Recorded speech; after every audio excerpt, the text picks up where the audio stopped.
live from the Mantry 2023. I am Clark Kent. Just kidding. Claynferno here, ready to come at you with the 2022 recap. I had so carefully had Stacy help me figure out my camera angle, and then when I came here with a load of snacks and drinks, I knocked the camera out of the way. We were a little delayed, but thank you so much for joining us today.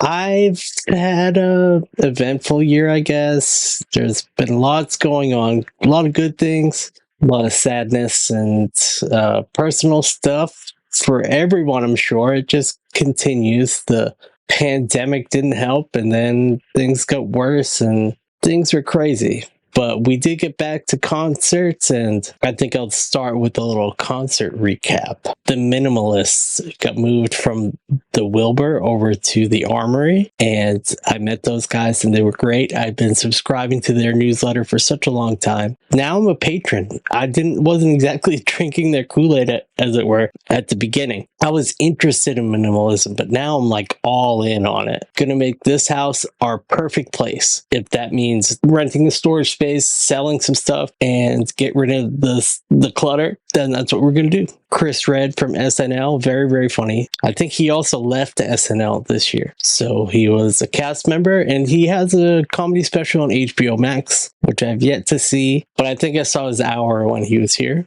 Although I'm sure there's wonderful, cool stuff on there. And it's always good to watch comedy specials, even if you've seen the material, because they do it all nice. That's another thing that happened this year is we lost a lot of venues. We were doing a lot of shows at Hard Rock Cafe. My first show back was November 2021, and it was at Hard Rock Cafe, and it was sold out, and we were still checking bags cards and masks and all that stuff. So throughout the course of the year, like, we'll see that there were mask mandates at a certain point, and then they went away. And I don't remember exactly the dates, but I do remember when it was just kind of a relief when we didn't have to deal with even asking people for their vax cards and everything. Don't get me wrong, I'm all for vaccines and everybody, but it did create kind of like some stress, the masks and everything. So now I just feel like having an extra thing to do when you go out was making people not want to go out. I'm glad that things are busier now. Kane and Gill, April 1st, sold out Somerville Theater main room. I haven't done a show at the Somerville Theater main room in a number of years because we did Jonathan Richman there for a long time.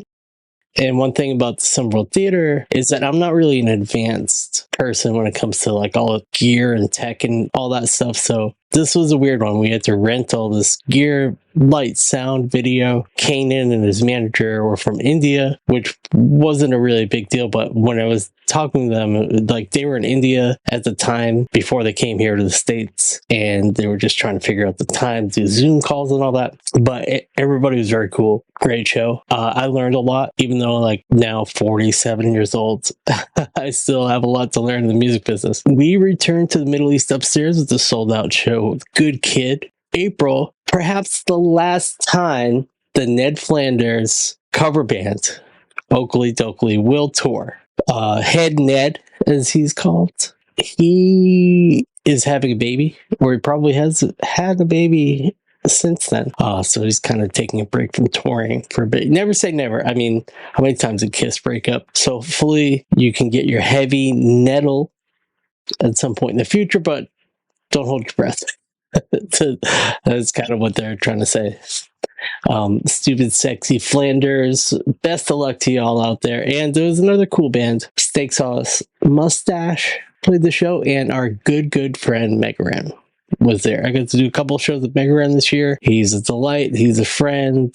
He's always kicking ass. He's got his wrestling stuff. He's this Patreon. He does these little cliques of rappers he's always doing work with, and what an inspiring guy. So Megaran, shout out to you. Thanks for coming on my podcast before, but also just you're a great guy, and I'm excited for the news for your family. Great to see Megaran back in April. Laser, formerly of, or actually of the Double Clicks, not formally of, and Emily Henry came out for a tour, and we rented the Faces Brewing Company, which is a very cool brewery setting, great place for just singer-songwriter shows, and people showed up. They came out to Malden. It's a little tough for me to get out there, in all honesty, but well, we do this for rock and roll. It was great.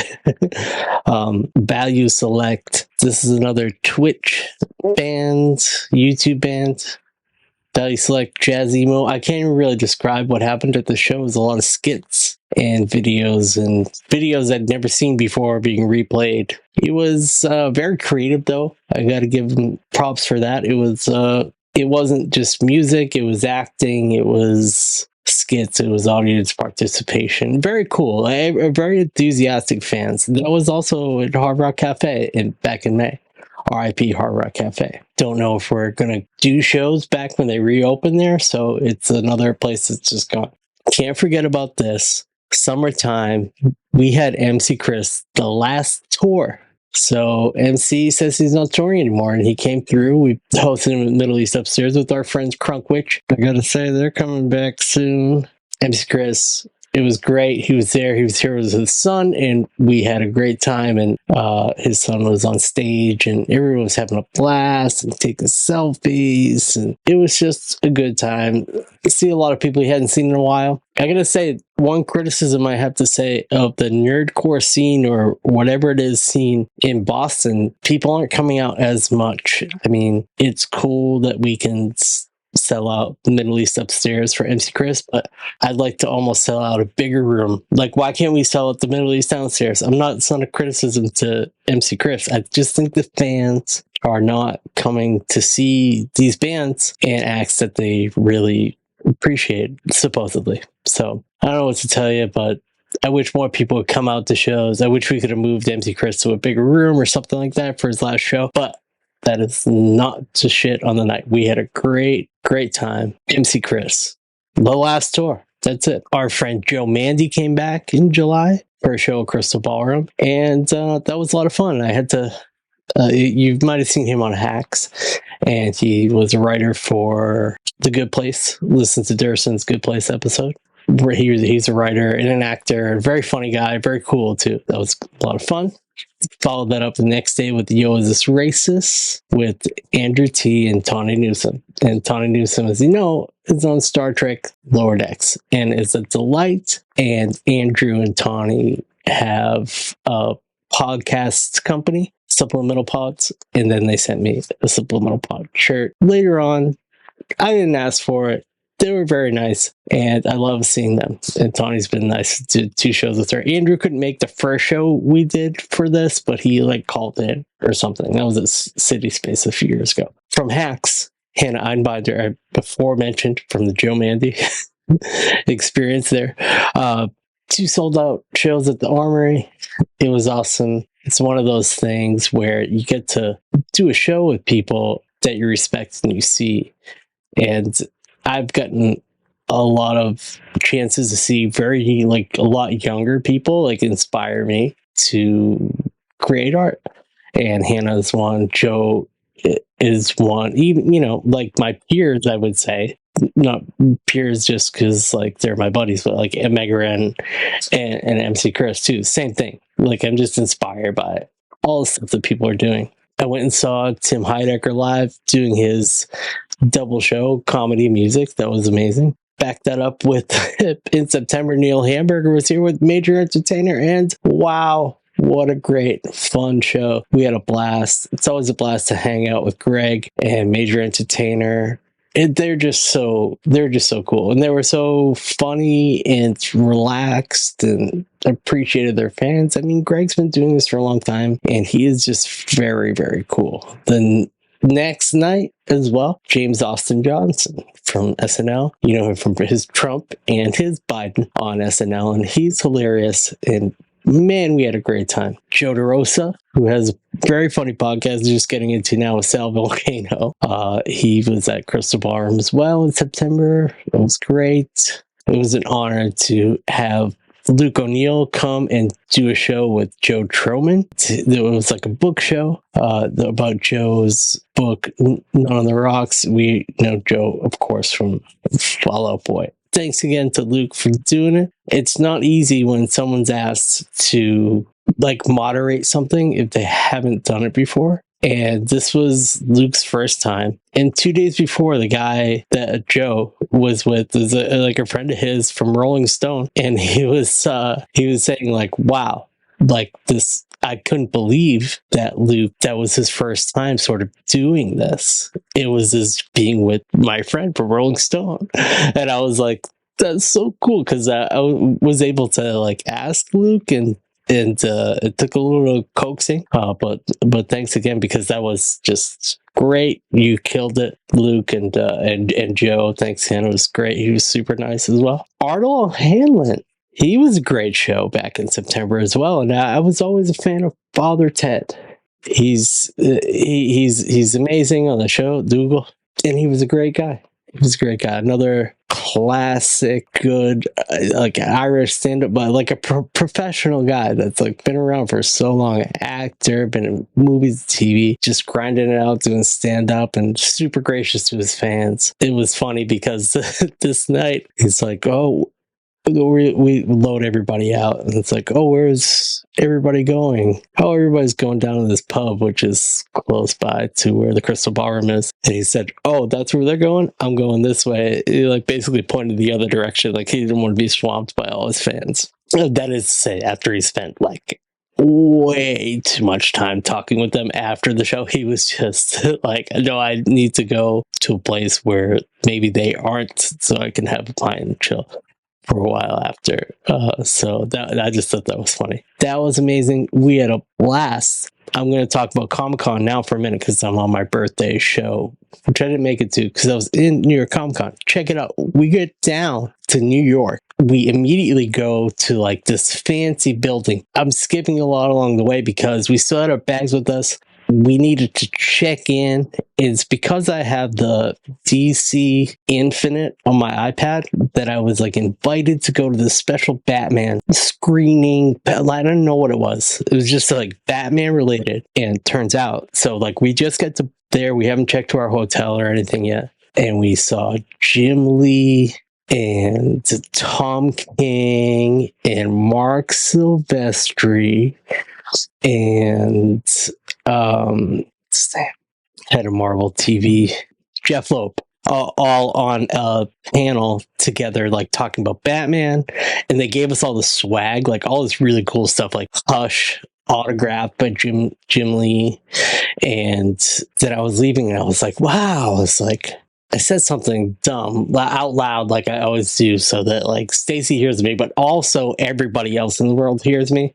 I was like, wow, this is like a cool spot. I like wonder where we are, kind of thing. And the guy like kind of popped up out of nowhere and was like, we're actually in the DC offices now. And I was like, really? Oh, very nice. So just by having a digital subscription to DC, I will get there. Only been reading my comics digitally after G.I. Joe 300 because the series ended. I'm going minimalist, and also I can read anything I want on here, so it's like the Netflix of the digital comics really appeals to me. Like I can read Demon Bear Saga even though I don't own the trade, you know? So it's just I like it. I like it a lot. Comic-Con, there was a bunch of other stuff that was happening at Comic-Con. That was a big highlight, that we kicked it off with the Batman thing, and then we kind of ended it. We got to see a preview and meet the actors from Wednesday. And also we saw a panel for all the Star Trek stuff at Paramount Plus. So all the stuff people were excited about with Wednesday when it came out, like we saw a little sneak peek and we were like kind of telling everybody like, wait till you see Wednesday. Wait till you see Wednesday. It's so good. And of course, it was awesome.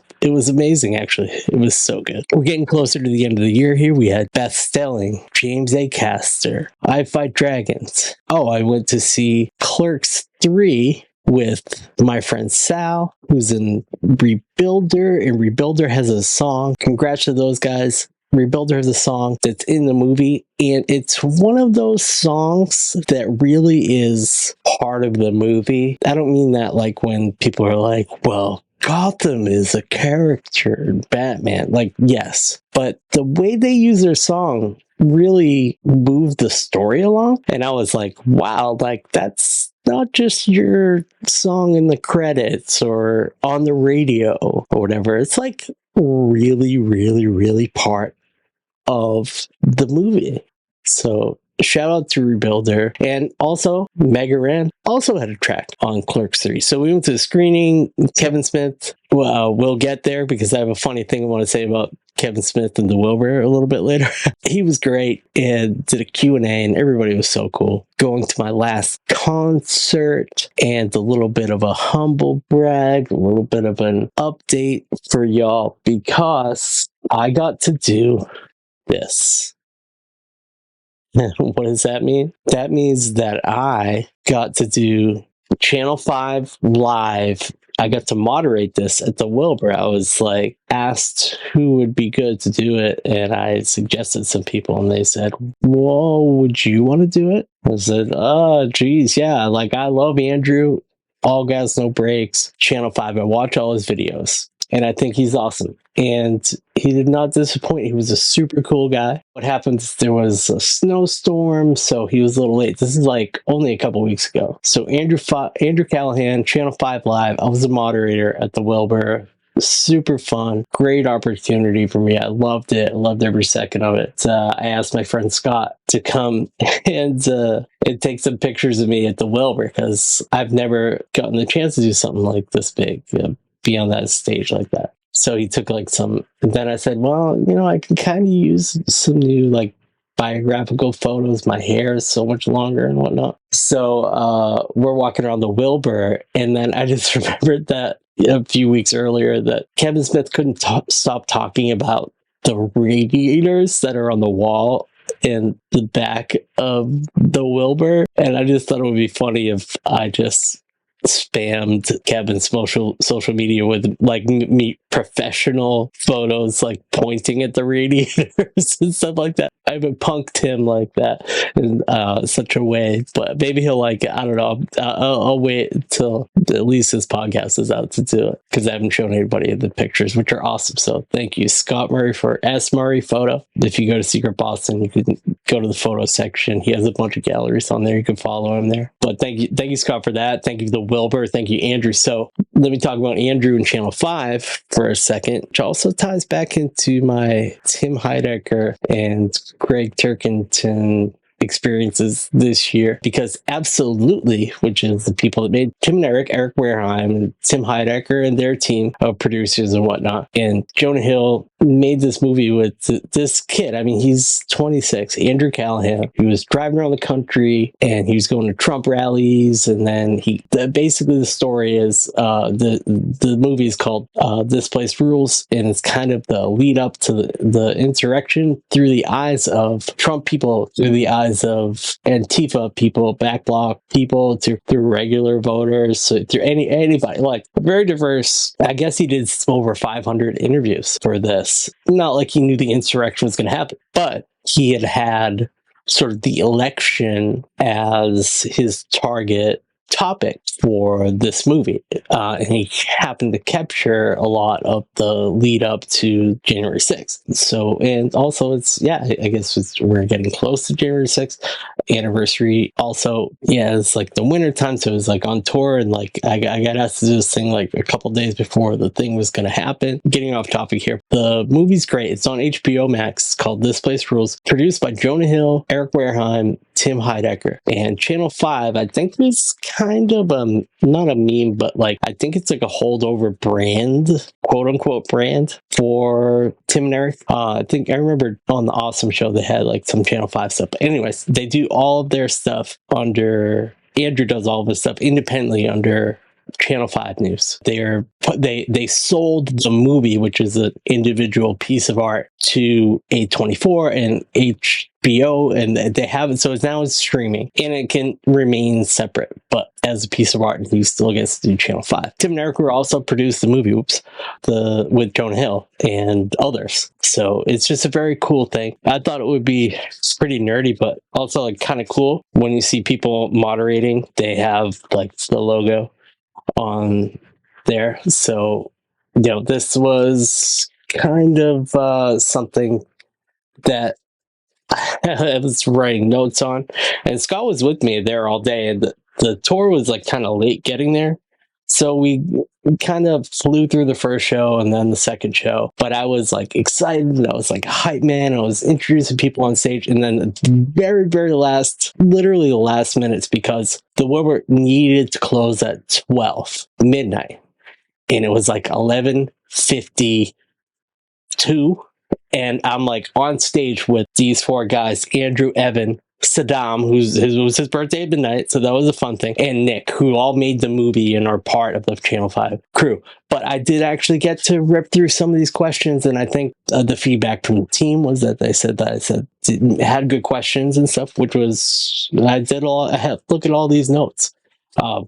But I think I did a good job. I was happy to do it. I was honored to do it. But also, you got to check out this movie because it's wild. And I think that maybe people might not want to watch it if they think it's like lefty propaganda. It's not. I think that any side of the political spectrum really can enjoy this and see things from what he does. He does a lot of, one of the questions I asked him was basically, why do you think you're such a good listener? Because that's the best part about his interviews. He listens and he interprets. And I saw a little bit of why on some other interviews, I saw a little bit of how he hones that skill, because he doesn't want to put people on blast, even if he thinks what they're saying is false, or if he thinks that they're believing something is bullshit. Like, he just listens and gets along with a lot of different kind of people. And I said this on stage in my introduction show. I was like, he's very inspiring. I wish him literally all the best with this stuff. It's great. And one question I asked him that no one will hear, and I think one of the things that they appreciated about me, I said, it was one of those things where it was like, oh, no one's asked me that before. So I said, what would it be like? And this went off into some tangent when the answer, I didn't really get the answer I was looking for, but I was glad that I asked the question. I just said, why? I know you do like reality. This is journalism. This is capturing what's in front of you, warts and all. But also, like, what would it be like? Have you ever thought of doing, like, making fiction?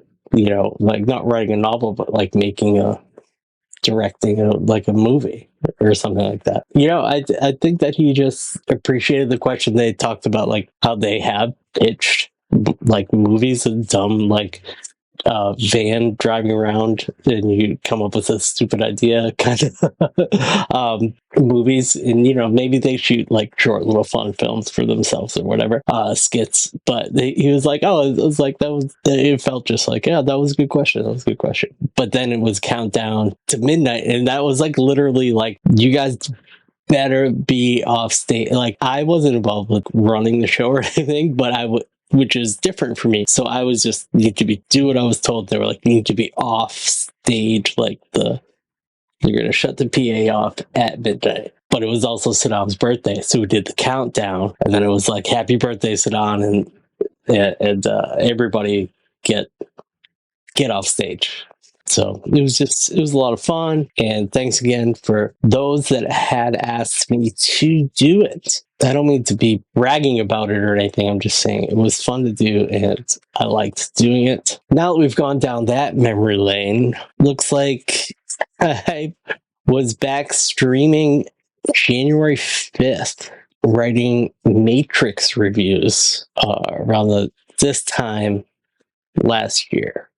I kicked off live from the Mantry in January. Did some more streams. I got into a little bit of trouble on YouTube, I think on YouTube Shorts. And I kind of like was doing a lot of YouTube stuff. And then I was like not streaming. I was worried about this whole thing with my teeth and whatnot too.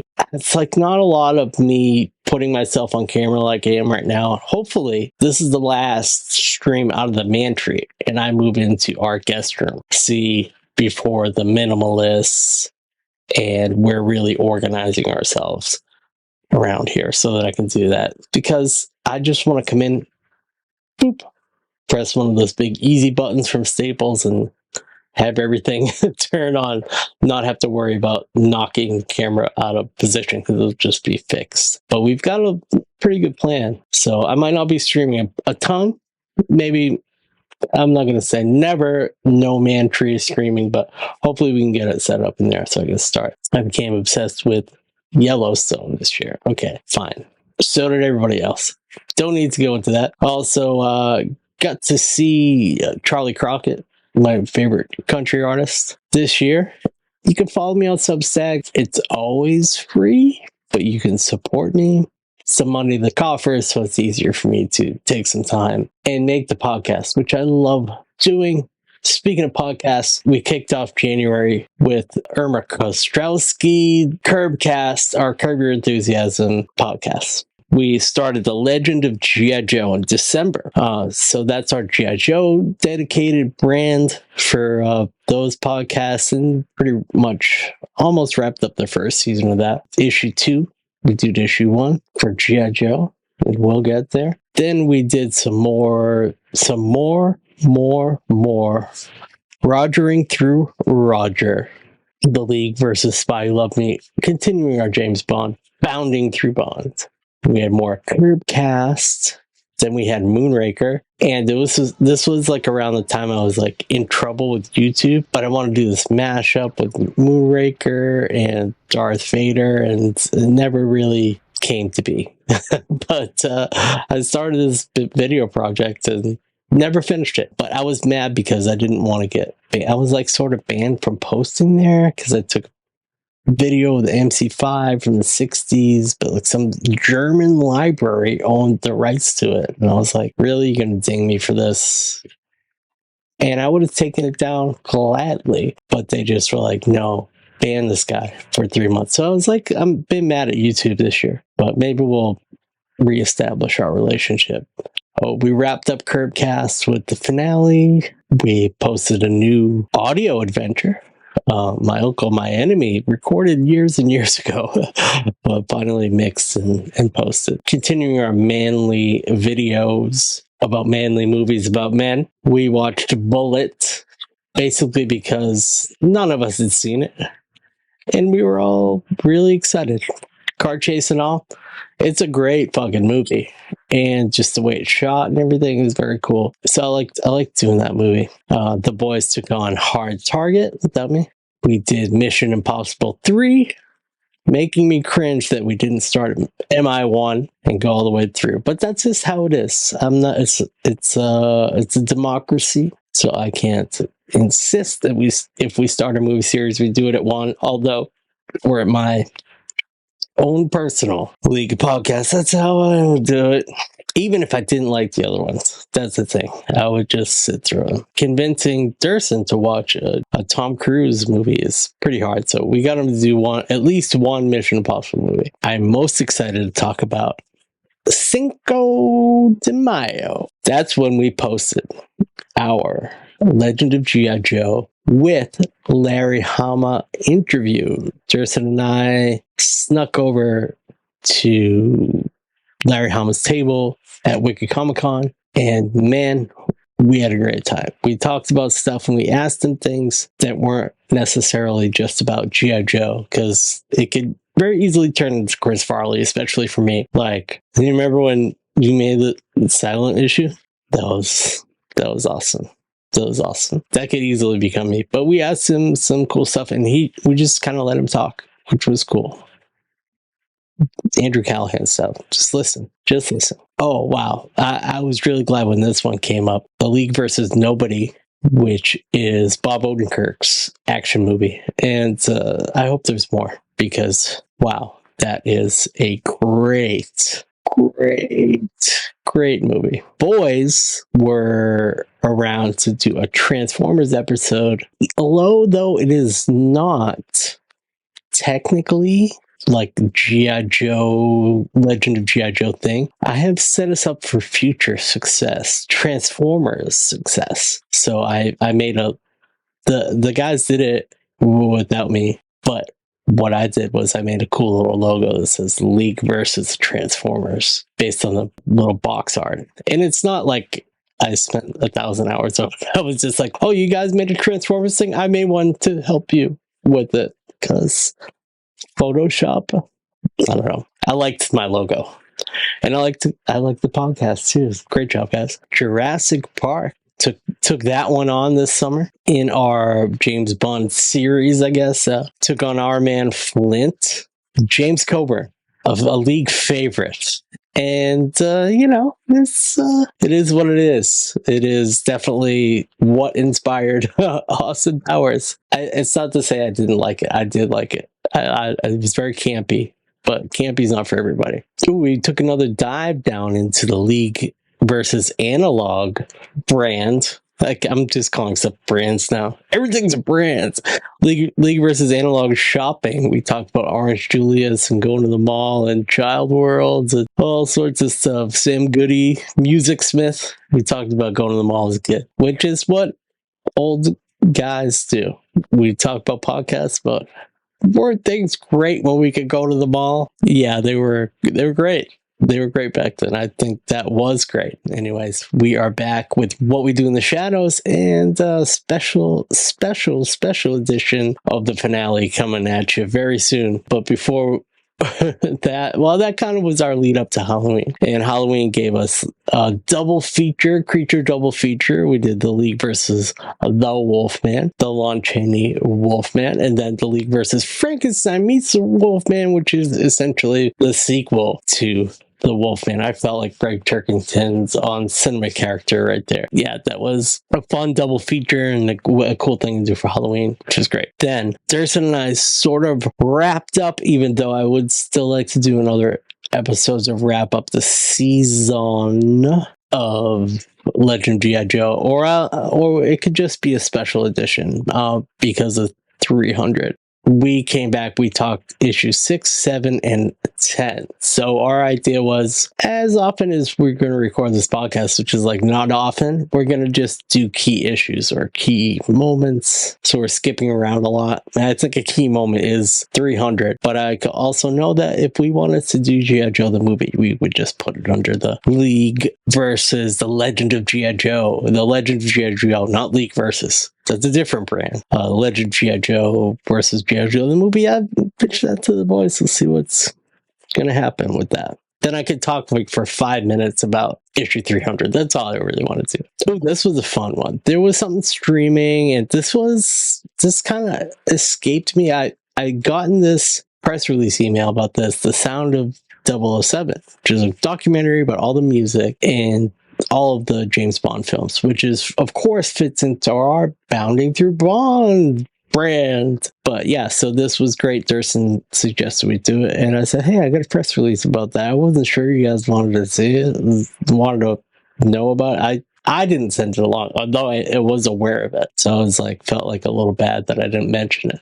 It's great, and I'm not like a big soundtrack guy. I'm more of like, I like pop music. I don't really listen to like symphonies or I'm not putting on the Phantom Menace soundtrack to do work. Like, it's just not appealing to me to listen to that stuff. But there's a lot of pop music, and also the most recent one, we got Billie Eilish, and she's in the movie and part of the soundtrack. So very cool. We get into all that. It's very much still on my mind. It's a very recent podcast we did. And presents. We did this is a League versus Analog 2 in a way. It's a war, but it's our holiday Christmas time thing, is the War On. So we did the War On Christmas presents, and we talked about Walkmans and Michael Knight dolls and stuff like that. But yeah, so that was our most recent one over at leaguepodcast.com. So I went through my Substack. We went through all the concerts. Those are all the podcasts we did. What else? What else do I got going on? Not much. I mean, beyond that, let's see. I'm always trying to be efficient with my time.